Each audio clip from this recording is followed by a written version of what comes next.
I'm going to talk about digital dominance. You guys definitely have marketed your business. You're semi-successful in your business and you're looking to franchise it. So we are a marketing company and we run ads for franchisees, franchisors to help them get franchisees, and small, medium-sized businesses. So what I'm talking about today is digital dominance. And I think the reason why digital dominance is important is the way I'm going to tell it to you, is because a lot of you may be thinking more like a single business, but I want you to think like you're corporate now, right? So you're a business of selling businesses, selling your concept, selling it as a package.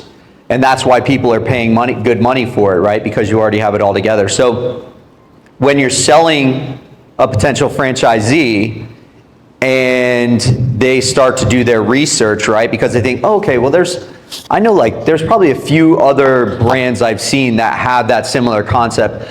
Let me take a look and see where these guys are on Google, let's say, right? And they're gonna want to see your brand. If they see your competitors, it's gonna be a problem. So, all right, so I kind of got ahead of myself. So SEO, social media, and digital ads, I'm gonna talk about these. And let's not forget, you already have to have a great brand, a great system, great support for your franchisees, and amazing people working for your business. So SEO, so this is what I was getting into, getting a little bit ahead of myself, but the first thing I'm going to do if I'm going to buy a franchise is I'm going to go on Google and I'm going to search some keywords, and I'm hoping that the brand that I'm looking to buy for $300,000 or whatever it is somewhere on that search engine. So the reason why you want to be number one on Google for your keywords, and this is how I like to put it, you at least want to be on the top of Google for your brand name. So you have a business concept or you have a successful business and you type in your brand name, you want to be number one on Google for that starting out. I think that's fair enough. And why? Because potential franchisees are researching your brand. So it's important also because you want individual franchisees, right? If they're coming on board, a lot of times for a lot of businesses, their leads or their business comes from the website. So they want to know that if they plug in to you guys and they get a territory, that they're going to benefit from the SEO that your company already has. So they're going to be getting leads, they're going to be generating interest in their brand, in their market, because it's brand new and they're scared. So individual franchisees rank in their market. And Google rank is perceived quality, we all know that. And especially if you're an e-commerce brand, right? Selling online, it's going to be very important to be up with SEO.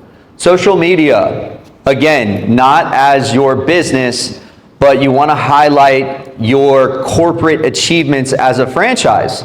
So it's important to start to think about how you're mixing that in with your ground level business right now. So you're highlighting your brand story, you're showing your personality from a corporate level, you're showing off your achievements from a franchisor level, you're interacting with potential franchisees and customers if you're on social media, right? And you're protecting your brand by staying on top of the feed. So think about that as from a corporate perspective or from a franchisor perspective now when you're posting. And in a lot of cases, you may want to create a separate new social media account just for your corporate brand, and then now your business or your few businesses that you own in your region are now your locations.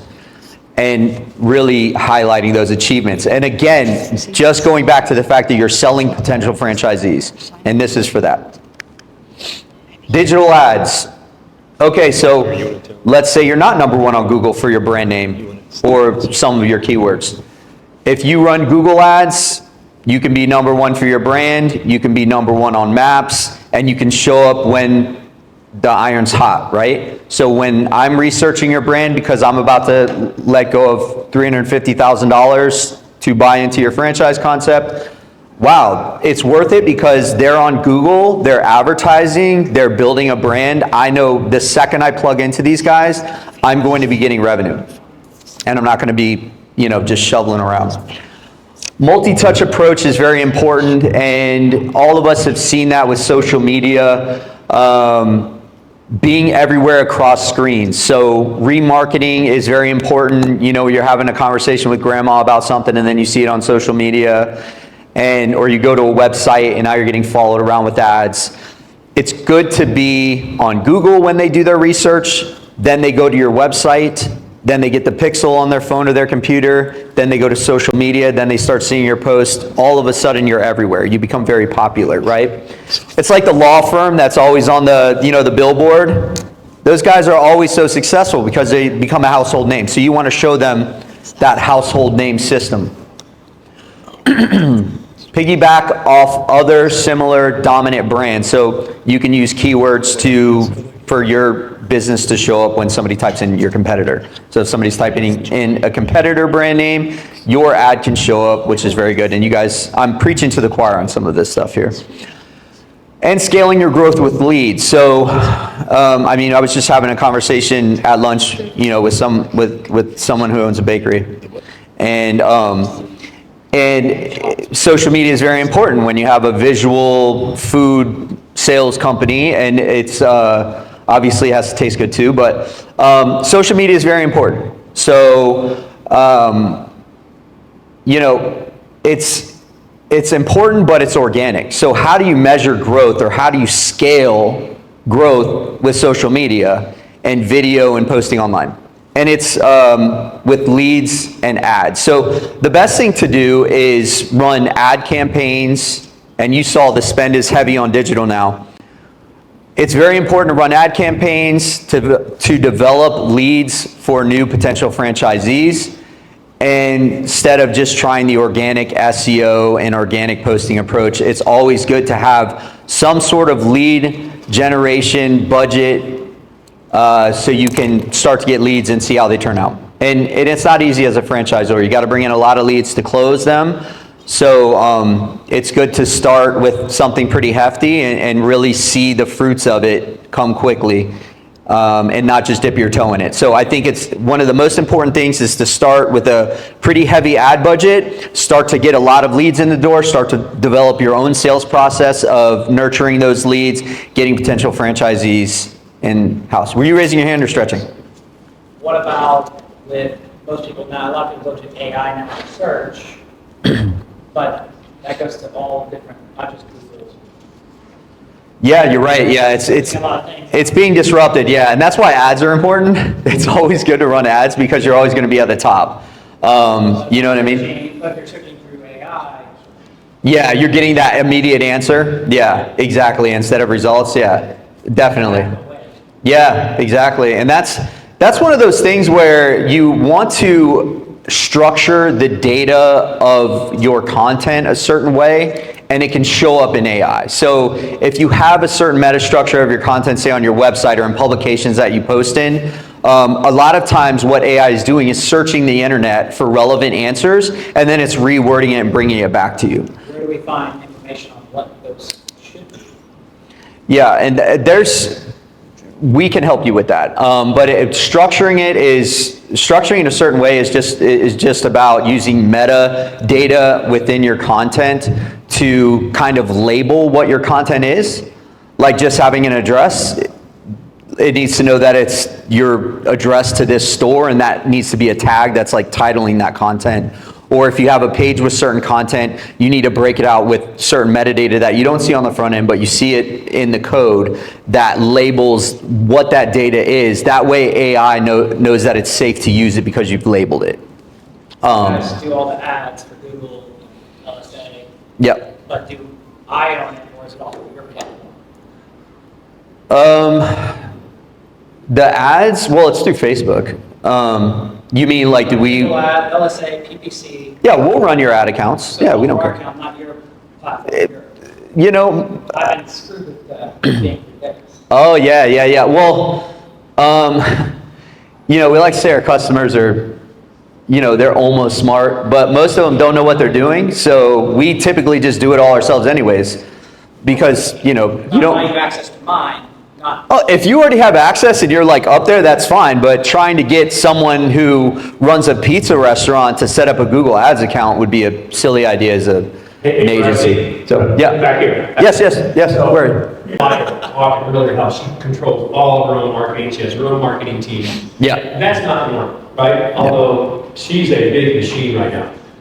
Normally, you're going to start off letting somebody like him handle all of your marketing for you. Then eventually you'll have somebody on your team that is the main communicator with him, that's overseeing your marketing both for locally franchise, so in other words, for franchise sales as well as for your franchisees, what marketing they need to have. Somewhere down the road, you might control it all with an in-house person. Normally, that's not the way to do it. Let experts handle it, and then you'll eventually have somebody on the team that's very versed in it, but they're going to be working back and forth with the marketing. I have a marketing company that's outside of my team. Yeah. But it's still, the data is mine. My last marketing company, they use their PPC campaign, so I have no data when I switched, and I had to relearn. So I lost a lot of my organic, a lot of my stuff from that, allowing the marketing company.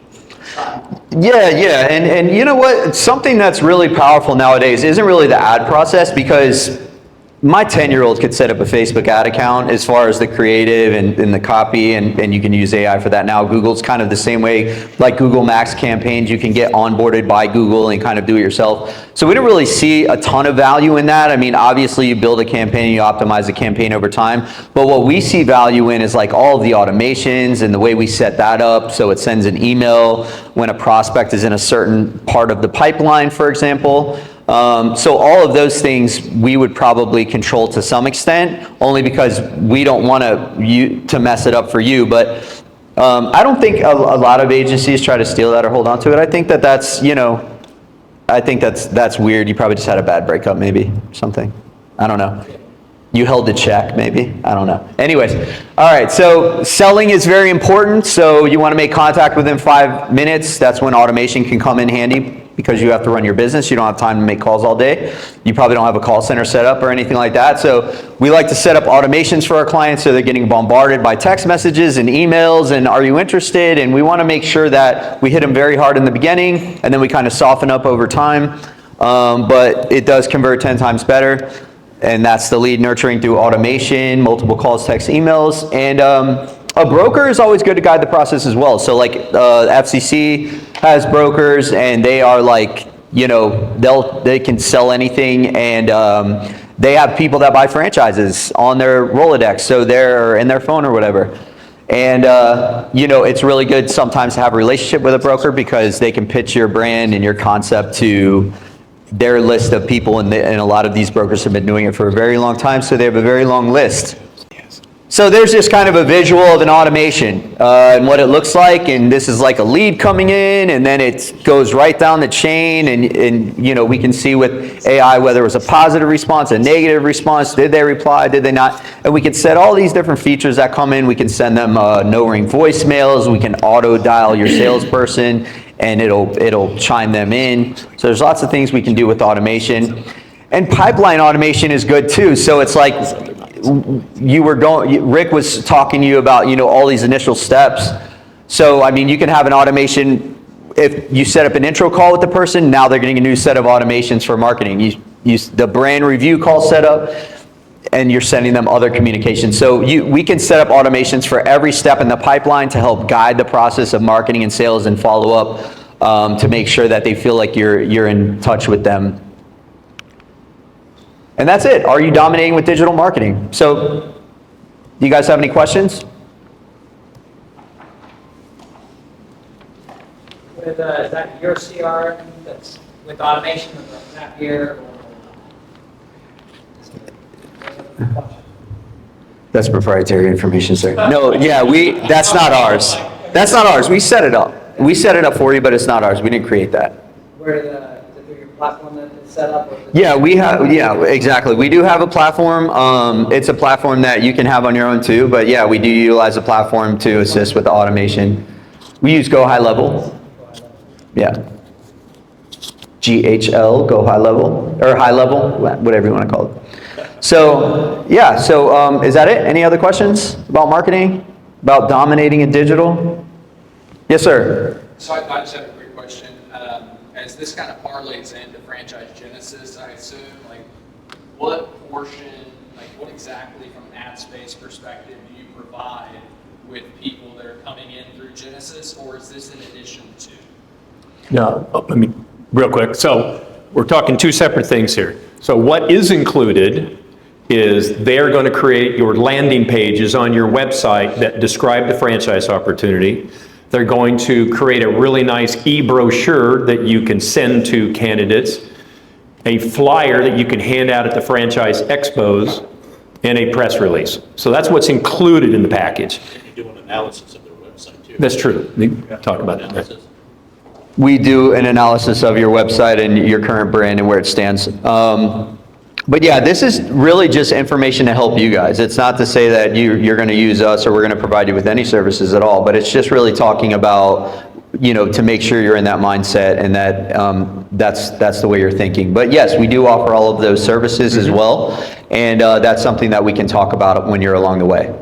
Yeah, as you sell franchises, you're going to want to have, here is the marketing that you are going to be required to do locally, and it's already set up as a package, and someone like him can have it ready to go. Hey, we just sold a franchise in Idaho. You get them in touch with them. They start working on all the things they're supposed to be getting them ready for pre-launch, grand opening, ongoing marketing. It'll already be done because you know this is what works.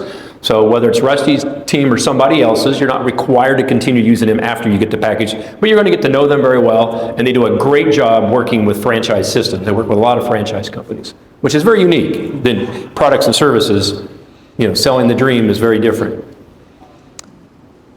Exactly, yeah. So we provide the lead generation for you as a franchisor, and then we also can help every single franchisee get set up with their grand openings, their launches, their marketing, their weekly meetings, etc. Yeah, what Steve was mentioning, which is good, some of you may have a great website currently, some of them probably suck. And some of them just use a little tweaking, right? They'll do an analysis of it for you, of all the things you have on there, and make recommendations of what they think could be improved upon, changed, and give you a price to do that for you. I would say most of our clients end up needing to do that because they're used to this marketing right there in the little local neighborhood, you know, community. Now they got to think bigger picture, and you're going to have every franchise candidate checking out your website.